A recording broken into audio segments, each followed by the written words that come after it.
অবৈধ অটোরিকশায় ছেয়ে গেছে হবিগঞ্জ শহর।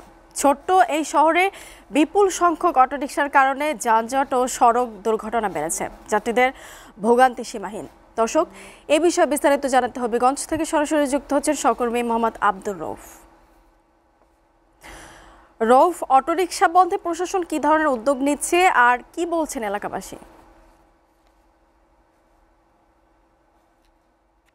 দাঁড়িয়ে আছি হবিগঞ্জ শহরের সবচেয়ে ব্যস্ততম যে এলাকা চৌধুরী বাজার পয়েন্টে। এখানে যদি আপনার প্রতিদিন সকাল থেকে রাত পর্যন্ত আসলে যানজট লেগে থাকে। এছাড়াও হবিগঞ্জ শহরের চিত্র যদি আপনাকে বলি, হবিগঞ্জ শহর মূলত 9.5 বর্গ কিলোমিটারের আয়তন একটি শহর। এখানে প্রায় লক্ষাধিক মানুষ বসবাস করে।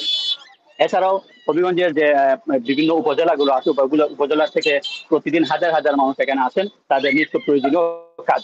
এছাড়া বিশেষ করে হবিগঞ্জ শহরের যে 250 শয্যার যে হাসপাতালটি রয়েছে, সেই হাসপাতালে রোগীরা সেবা নিতে আসেন প্রতিদিন। কিন্তু হবিগঞ্জ শহরের যে সবচেয়ে বড় যে সংকটটি রয়েছে সেটি হচ্ছে যে এখানে অবৈধ টমটমা এবং অটোরিকশার চলাচল। হবিগঞ্জ পৌরসভা কর্তৃক এখানে 1300 অটোরিকশা টমটমকে বৈধতা দেওয়া হয়েছে, কিন্তু অবৈধভাবে চলাচল করছে প্রায় 5000-এর অধিক টমটম। এছাড়াও অটোরিকশার কথা যদি বলি, হবিগঞ্জ শহরে অবৈধভাবে অটোরিকশা চলাচল করছে প্রায় 4000-এর মতো।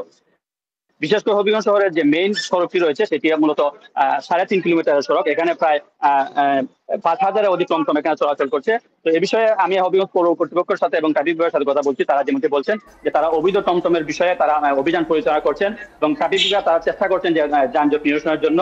তবে অবৈধ টমটম যেগুলো রয়েছে তারা সে বিষয়ে শীঘ্রই তারা ব্যবস্থা নেবেন বলে আমাকে জানিয়েছে। মুনিয়া, হবিগঞ্জ থেকে অবৈধ অটোরিকশার বিষয়ে জানাচ্ছিলেন রউফ, আপনাকে ধন্যবাদ।